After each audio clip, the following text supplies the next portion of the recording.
दोस्तों, स्वागत है आपका हमारे चैनल द नॉलेज सेंटर में एक नई जानकारी के साथ। दोस्तों, गुरुवार के दिन श्री हरि विष्णु की पूजा का विधान है। कई लोग बृहस्पति देव और केले के पेड़ की पूजा भी करते हैं।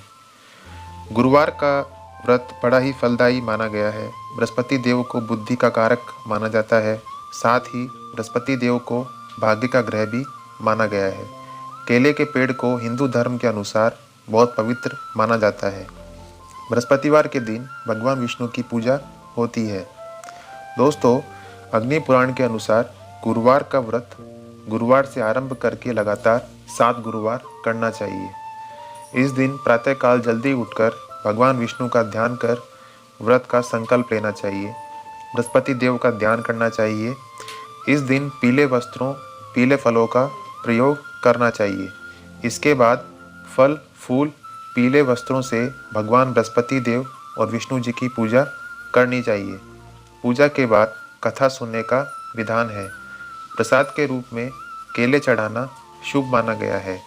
शाम के समय बृहस्पतिवार की कथा सुननी चाहिए और मान्यता अनुसार इस दिन एक बार बिना नमक का पीला भोजन करना चाहिए। हो सके तो भोजन में चने की दाल का प्रयोग अधिक से अधिक करें। साथ ही भगवान विष्णु के 108 नाम और सहस्त्र नाम का जाप करना भी श्रेष्ठ माना गया है। दोस्तों, अब हम आपको बृहस्पतिवार व्रत की पौराणिक व्रत कथा के बारे में बताते हैं। प्राचीन समय की बात है। एक नगर में बड़ा व्यापारी रहता था। वह जहाज़ों में माल लदवाकर दूसरे देशों में भेजा करता था। वह जिस प्रकार अधिक धन कमाता था, उसी प्रकार जी खोलकर दान भी करता था। परंतु उसकी पत्नी अत्यंत कंजूस थी। वह किसी को एक दमड़ी भी नहीं देने देती थी। एक बार सेठ जब दूसरे देश व्यापार करने गया तो पीछे से बृहस्पति देव ने साधु वेश में उसकी पत्नी से भिक्षा मांगी। व्यापारी की पत्नी बृहस्पति देव से बोली, हे साधु महाराज, मैं इस दान और पुण्य से तंग आ गई हूँ। आप कोई ऐसा उपाय बताएं जिससे मेरा सारा धन नष्ट हो जाए और मैं आराम से रह सकूं। मैं यह धन लुटता हुआ नहीं देख सकती। बृहस्पति देव ने कहा, देवी, तुम बड़ी विचित्र हो। संतान और धन से कोई दुखी होता है क्या? अगर अधिक धन है तो इसे शुभ कार्य में लगाओ। कुमारी कन्याओं का विवाह कराओ, विद्यालय और बाग बगीचों का निर्माण कराओ। ऐसे पुण्य कार्य करने से तुम्हारा लोक परलोक सार्थक हो जाएगा। परंतु साधु की इन बातों से व्यापारी की पत्नी को खुशी नहीं हुई। उसने कहा, मुझे ऐसे धन की आवश्यकता नहीं है जिसे मैं दान दे दूं। तब बृहस्पति देव बोले, यदि तुम्हारी ऐसी इच्छा है तो तुम एक उपाय करना। 7 बृहस्पतिवार घर को गोबर से लीपना, अपने केशों को पीली मिट्टी से धोना, केशों को धोते समय स्नान भी करना, व्यापारी से हजामत बनाने को कहना, भोजन में मांस मदिरा खाना और कपड़े अपने घर पर ही धोना। ऐसा करने से तुम्हारा सारा धन नष्ट हो जाएगा। इतना कहकर बृहस्पति देव अंतर्ध्यान हो गए। व्यापारी की पत्नी ने बृहस्पति देव के कहे अनुसार 7 बृहस्पतिवार वैसा ही करने का निश्चय किया। केवल 3 बृहस्पतिवार ही बीते थे कि उसकी सारी धन संपत्ति नष्ट हो गई और वह परलोक सिधार गई। जब व्यापारी वापस आया तो उसने देखा कि उसका सब कुछ नष्ट हो चुका है। उस व्यापारी ने अपनी पुत्री को सांत्वना दी और दूसरे नगर में जाकर बस गया। वहाँ वह जंगल से लकड़ी काट कर लाता और शहर में बेचता। इस तरह वह अपना जीवन व्यतीत करने लगा। एक दिन उसकी पुत्री ने दही खाने की इच्छा प्रकट की, लेकिन व्यापारी के पास दही खरीदने के पैसे नहीं थे।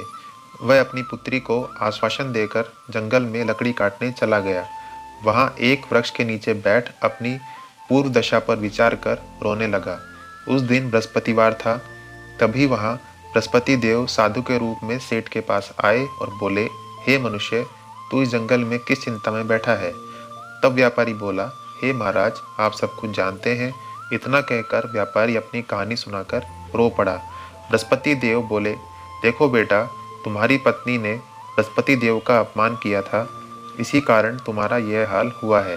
लेकिन अब तुम किसी प्रकार की चिंता मत करो। तुम गुरुवार के दिन बृहस्पति देव का पाठ करो। 2 पैसे के चने और गुड़ को लेकर जल के लोटे में शक्कर डालकर वह अमृत और प्रसाद अपने परिवार के सदस्यों और कथा सुनने वालों में बांट दो और स्वयं भी प्रसाद और चरणामृत लो। भगवान तुम्हारा अवश्य कल्याण करेंगे। साधु की बात सुनकर व्यापारी बोला, महाराज, मुझे तो इतना भी नहीं बचता कि मैं अपनी पुत्री को दही लाकर दे सकूं। इस पर साधु बोले, तुम लकड़ियां शहर में बेचने जाना, तुम्हें लकड़ियों के दाम पहले से चौगुने मिलेंगे, जिससे तुम्हारे सारे कार्य सिद्ध हो जाएंगे। उसने लकड़ियां काटी और शहर में बेचने के लिए चल पड़ा। उसकी लकड़ियां अच्छे दाम में बिक गई, जिससे उसने अपनी पुत्री के लिए दही लिया और गुरुवार की कथा हेतु चना और गुड़ लेकर कथा की और प्रसाद बांटकर स्वयं भी खाया। उस दिन से लेकर उसकी सभी कठिनाइयां धीरे धीरे दूर होने लगी, परंतु अगले बृहस्पतिवार को वह कथा करना भूल गया। अगले दिन वहां के राजा ने एक बड़े यज्ञ का आयोजन कर पूरे नगर के लोगों के लिए भोज का आयोजन किया। राजा की आज्ञा अनुसार पूरा नगर राजा के महल में भोज करने गया, लेकिन व्यापारी व उसकी पुत्री थोड़े विलंब से पहुंचे। अतः उन दोनों को राजा ने महल में ले जाकर भोजन करवाया। जब वे दोनों लौटकर आए, तब रानी ने देखा कि उसका खूंटी पर टंगा हुआ हार गायब है। रानी को व्यापारी और उसकी पुत्री पर संदेह हुआ कि उसका हार उन दोनों ने ही चुराया है। राजा की आज्ञा से उन दोनों को कारावास की कोठरी में कैद कर दिया गया। कैद में पड़कर दोनों अत्यंत दुखी हुए। वहाँ उन्होंने बृहस्पति देवता का स्मरण किया। बृहस्पति देव ने प्रकट होकर व्यापारी को उसकी भूल का आभास कराया और उन्हें सलाह दी कि गुरुवार के दिन कैद खाने के दरवाजे पर तुम्हें 2 पैसे मिलेंगे, उनसे तुम चने और मुनक्का मंगवाकर विधि पूर्वक बृहस्पति देवता का पूजन करना, तुम्हारे सब दुख दूर हो जाएंगे। दोस्तों, बृहस्पतिवार को कैद खाने के द्वार पर उन्हें 2 पैसे मिले। बाहर सड़क पर एक स्त्री जा रही थी। व्यापारी ने उसे बुलाकर गुड़ और चने लाने को कहा। इस पर वह स्त्री बोली कि मैं अपनी बहू के लिए गहने लेने जा रही हूँ, मेरे पास समय नहीं है। इतना कहकर वह चली गई। थोड़ी देर बाद वहाँ से एक और स्त्री निकली। व्यापारी ने उसे बुलाकर कहा कि हे बहन, मुझे बृहस्पतिवार की कथा करनी है, तुम मुझे 2 पैसे का गुड़ चना ला दो। बृहस्पति देव का नाम सुनकर वह स्त्री बोली, भाई, मैं तुम्हें अभी गुड़ चना लाकर देती हूँ। मेरा इकलौता पुत्र मर गया है, मैं उसके लिए कफन लेने जा रही थी, लेकिन मैं पहले तुम्हारा काम करूँगी, उसके बाद अपने पुत्र के लिए कफन लाऊंगी। वह स्त्री बाजार से व्यापारी के लिए गुड़ चना ले आई और स्वयं भी बृहस्पति देव की कथा सुनने बैठ गई। कथा के समाप्त होने पर वह स्त्री कफन लेकर अपने घर पर गई। घर पर लोग उसके पुत्र की लाश को राम नाम सत्य है कहते हुए शमशान ले जाने की तैयारी कर रहे थे। स्त्री बोली, मुझे अपने लड़के का मुख देख लेने दो। अपने पुत्र का मुख देखकर उस स्त्री ने उसके मुंह में प्रसाद और चन्नामृत डाला। प्रसाद और चन्नामृत के प्रभाव से वह पुनः जीवित हो गया। पहली स्त्री जिसने बृहस्पति देव का अपमान किया था, वह जब अपने पुत्र के विवाह हेतु पुत्र वधू के लिए गहने लेकर लौटी और जैसे ही उसका पुत्र घोड़ी पर बैठकर निकला, वैसे ही घोड़ी ने ऐसी उछाल मारी कि वह घोड़ी से गिरकर मर गया। यह देख स्त्री रो रोकर बृहस्पति देव से क्षमा याचना करने लगी। उस स्त्री की याचना से बृहस्पति देव साधु वेश में वहां पहुंचकर कहने लगे, देवी, तुम्हें अधिक विलाप करने की आवश्यकता नहीं है। यह बृहस्पति देव का अनादर करने के कारण हुआ है।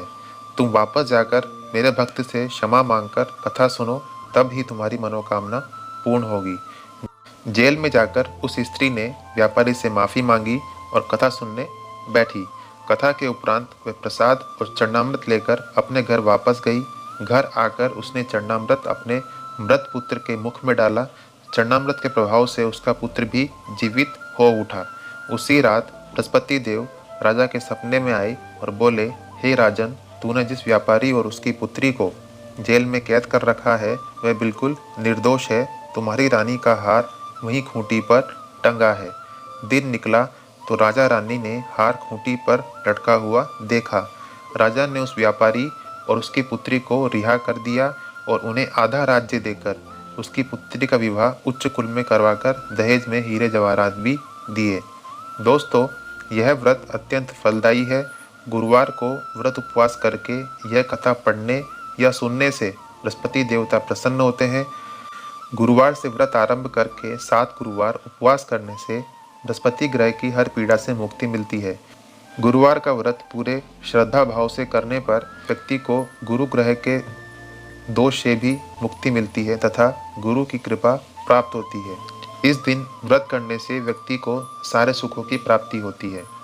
दोस्तों, अगर आपको ये जानकारी अच्छी लगी हो तो इस वीडियो को लाइक करें, शेयर करें और हमारे चैनल को सब्सक्राइब करें। धन्यवाद।